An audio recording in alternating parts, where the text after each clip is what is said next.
네, 안녕하세요. 캄프입니다. 정말 오랜만에 이렇게 영상을 만들게 되었는데요. 그동안 늘 그랬듯이 가본 만들고 영업 뛰고 먹고 사느라 너무 바빠가지고 좀 이렇게 유튜브 영상이 늦어진 점에서 정말 구독자 여러분들에게 죄송하다는 말씀 드립니다.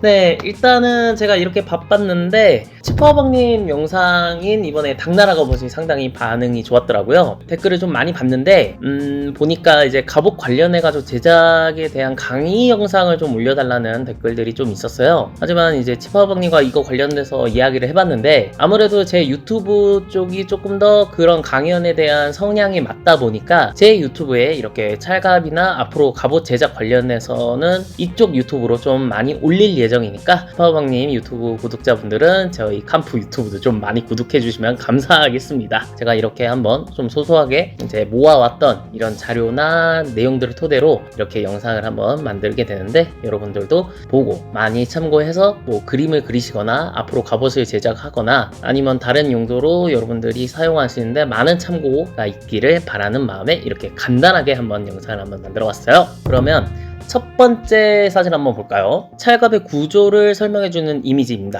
출처는 고대 전사와 무기라는 논문에 실려있는 이미지를 좀 차용해서 이렇게 올려봅니다. 첫 번째로 이제 색상의 표시는 안 되어 있지만 위에서부터 투구, 네 보시다시피 종장판조 형태의 투구부터 이제 목을 보호해주는 견갑, 그리고 어깨를 보호해주는 상박갑, 몸을 보호해주는 신갑, 그리고 여기서는 이제 내용의 표기가 안 되어 있는데 몸통 아래 보면 허리가 있지 않습니까? 이 허리를 보호해주는 거를 요갑이라고 합니다. 그리고 요갑 아래에 이제 A자 라인으로 이제 퍼지는 형태가 있는데 이거를 저희는 보통 갑상이라고 부릅니다. 그리고 이제 팔을 보호해주는 비갑이 있고요. 아래로는 이제 허벅지를 보호해주는 대퇴갑, 마지막으로 정강이를 이제 보호해주는 하퇴갑 순으로 이렇게 부릅니다. 명칭이 좀 다양해요. 그런데 사실 이 명칭이 최근 들어서 조금 정리된 명칭이지 사실 몇 년 전만 해도 용어 통일이 좀 제대로 안 되었었습니다. 이 고대사 관련해서 이게 이제 최근 들어서 이제 업데이트된 이제 용어 정리니까 여러분들은 그냥 아 그렇구나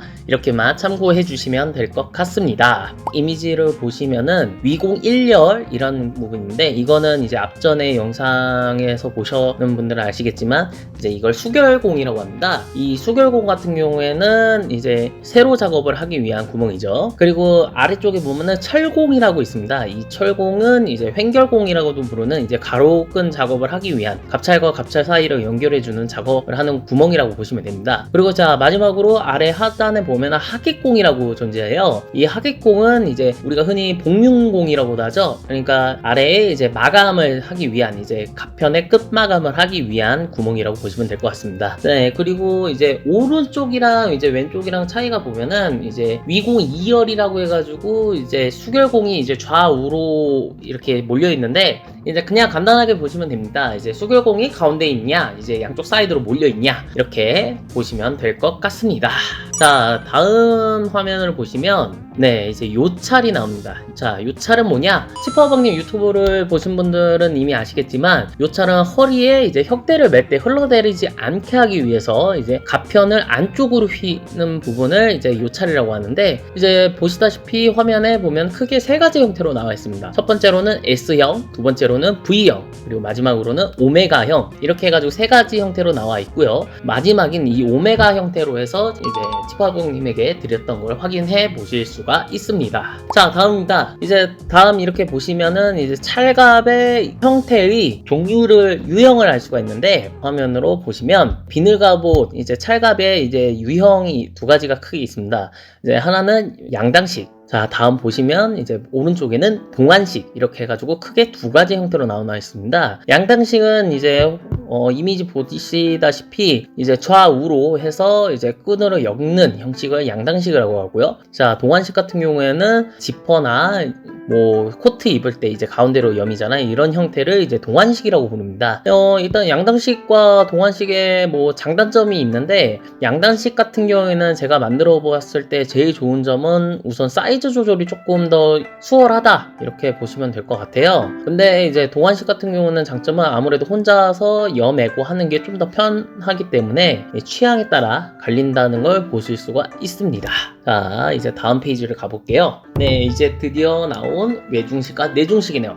외중식 같은 경우는 위에 윗판을 기준으로부터 이제 판이 점점점 밖으로 나가는 형태를 외중식이라고 하고, 반대로 내중식 같은 경우에는 맨 윗판을 기준으로 갑찰이 안으로 들어가는 형태를 내중식이라고 합니다. 네, 외중식 같은 경우는 외관으로 계속 나가는 형태예요. 그래서 장점은 이제 접었다 폈다가 상대적으로 좀 더 용이하고 편하다. 그러면 내중식은 장점이 있냐라고 하면은 실질적으로 입었을 때 특히 다리 관절 부분 같은 부분이 이제 접었다 폈다가 조금 더 저는 편했었던 것 같아요. 물론 이거는 개인 취향 차이이기 때문에 뭐 이게 정답이다 이게 틀렸다 뭐 이렇게 하긴 그런데, 확실한 거는 이제 5세기 이후부터는 이제 외중식이 사용됐다 이렇게 확인을 해보실 수가 있습니다. 제일 대표적으로 또 동래읍성에 있는 이제 해자에서 발견된 찰갑 같은 경우도 외중식으로 이제 재현을 한 거를 확인할 수가 있습니다. 참고로 내중식 같은 경우에는 제일 대표적인 예가 두성린 갑옷 정도로 생각을 해주시면 될 것 같네요. 네, 이렇게 이제 다음 화면 보시면 이제 포개기라는 내용이 나옵니다. 포개기가 뭐냐? 그냥 이제 갑찰이 횡결 작업을 할 때 첫 번째 가편을 기준으로부터 위로 올라가냐 아니면 아래로 내려가냐 이런 식으로 해서 이 포개기가 있는데, 이렇게 보시면 이제 크게 세 가지 형태로 나누어질 수가 있다라고 보시면 될 것 같습니다. 네, 이제 다음 페이지인데요. 이제는 이제 복륜기법에 대해서 이제 간단하게 설명을 해보려고 해요. 자, 복륜기법이 뭐냐? 찰갑의 이제 각 단마다 아래 끝단을 이제 마감을 하는 그런 거를 보통 복륜기법이라고 합니다. 이 복륜기법이 보면은 종류가 좀 상당히 많아요. 여러분들 박물관에서도 많이 보셨지만 각 파츠마다 이제 그런 복륜기법이 다 다른데, 이유가 그냥 무작정한 게 아니라 각 유물마다의 형태를 보면은 이 복륜이 다 다르게 이렇게 이제 제작이 된 거를 확인할 수가 있어요. 유물들을 보면은. 그래서 거기에 맞춰서 이렇게 각 파츠마다 이렇게 복륜이 좀 다르게 진행됐다는 거를 알 수가 있습니다. 자, 우선 첫 번째로는 이제 협포기법인데, 협포기법은 뭐냐? 횡결이 완성이 됐을 때 그 아래에 보시면 가죽이나 원단을 덮은 다음에 부분으로 마감을 하는 형태를 협포기법이라고 합니다. 이미지는 크게 이렇게 세 가지로 있는데 이거 말고도 또 다양한 게 있습니다. 근데 이제 우리나라에서 제일 대표적인 형태의 세 가지를 지금 이렇게 이미지로 보시면 확인해 보실 수가 있습니다. 다음은 형류기법인데, 이거는 뭐 여러분들 많이 보셨을 거예요. 제가 만든 갑옷도 그렇고 이번에 치파오방님 유튜브 통해 가지고 보신 분들도 이 마감 형태를 많이 보셨을 거예요. 왜냐하면 형류기법이 가장 대중적이고 가성비가 좋은 마감 기법이고, 보통 이제 갑옷을 완성했을 때 가장 끝단에는 협포기법 그리고 그 위로는 다 형류기법을 좀 사용하는 걸 확인할 수가 있습니다. 자, 나머지 이제 두 가지가 좀 나왔는데, 요거는 좀 찰갑에서는 좀 많이 보기 힘들고 찰갑보다는 보통 판갑에 많이 보이는 마감 기법입니다. 이제 철판기법과 절판기법이 있는데, 철판기법은 이제 위에서 보셨던 협포기법과 비슷하면서도 다른 게 이제 원단을 덮는다고 했잖아요, 협포는. 근데 이제 철판기법 같은 경우는 이걸 진짜 말 그대로 철판으로 덮어가지고 만드는 형태예요. 그래서 철판을 이제 일정 간격에 맞춰서 재단을 하고 그거를 맞춰서 이렇게 망치로 두드려서 끝단을 이렇게 마무리하는 거를 이제 철판기법이라고 하고, 절판기법은 이제 기존에 있는 철판이나 아니면은 판갑 같은 거에 이제 끝단을 이제 망치로 두드려가지고 곡도로 만들어서 이렇게 까끌까끌하지 않게 하기 위해서 만드는 형태입니다. 이 절판기법 같은 경우는 저는 좀 많이 못 본 것 같아요. 이제 판갑을 제외하고 찰갑에서 절판기법은 전혀 본 기억은 없는 걸로 이렇게 알면 될 것 같습니다. 자, 이제 다음입니다.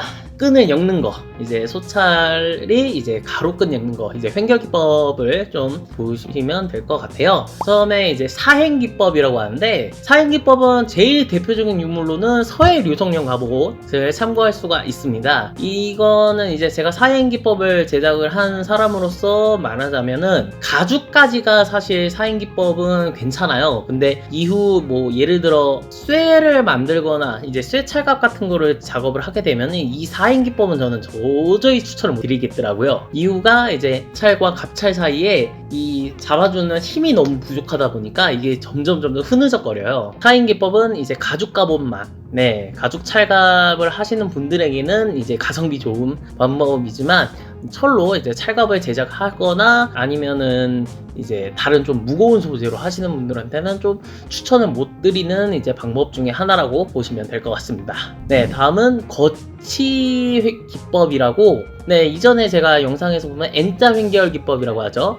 이제 부르는 명칭이 이 책이랑 이제 제가 다른 데에서 논문에서 봤던 거랑은 이름이 좀 달라요. 그래서 참고하시면 될 것 같고요. 이제 거치 방법이 사실 우리나라뿐만 아니라 중국, 일본, 푸르키에 뭐 동아시아 계통에 있는 이제 갑옷들은 이 N자 횡결, 그러니까 거치 횡결 기법을 좀 많이 쓰더라고요. 아무래도 이게 사실 가장 가성비가 좋은, 가성비가 좋다고 해야 될까? 일단 힘든 건 매한가지인데 가장 이제 많이 쓰는 이제 횡결 기법 중에 하나라고 보시면 돼요. 다음은 평행 A 그리고 평행 B가 있는데 이전에 제가 영상에서 만든 것 중에 이제 디귿자 횡결 기법이라는 영상이 있을 거예요. 그 영상에 보시면 뒷면이 이제 디귿자로 형태로 계속 지그재로 올라가고 내려가고 하는 걸 반복하면서 이제 디귿자 횡결이라고 하는데, 이제 평행 B가 이제 디귿자 횡결이고 그거의 응용 버전이 이제 평행 A라고 보시면 될 것 같아요. 이건 나중에 제가 영상으로 따로 한번 다루도록 하겠습니다. 네, 그리고 이제 마지막으로 이렇게 평행 D라고 해서 이제 이런 작업이 있는데, 사실 제가 평행 D는 작업을 좀 제대로 해본 적은 없어가지고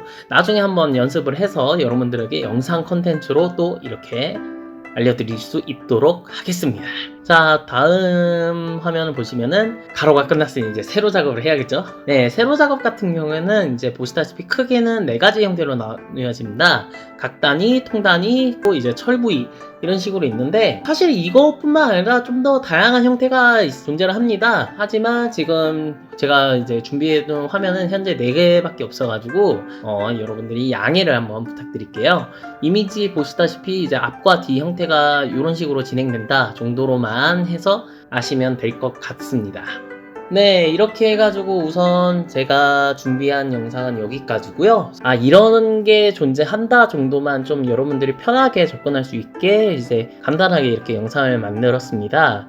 차후에는 이 이제 횡결기법이나 수결기법 아니면은 복륜기법 등을 이제 제가 나중에 정리를 해서 하나씩 영상을 만들어서 올리는 쪽으로 하겠습니다. 네, 늘 이제 저 응원해주시고 같이 함께 해주시는 구독자 여러분, 그리고 SNS에서도 이렇게 응원을 해주시는 분들에게 늘 감사한 마음이 있고요. 그리고 기쁜 소식이 있으면 제가 이번에 좀 대형 프로젝트를 좀 맡게 되었어요. 그래서 나중에 이거는 뭐 치파오방님이나 제 유튜브를 통해서 확인을 하실 수가 있습니다. 아직은 공개하기엔 조금 그런 내용들이 있어서 나중에 유튜브랑 뭐 SNS를 통해서 공개를 해보도록 하겠습니다.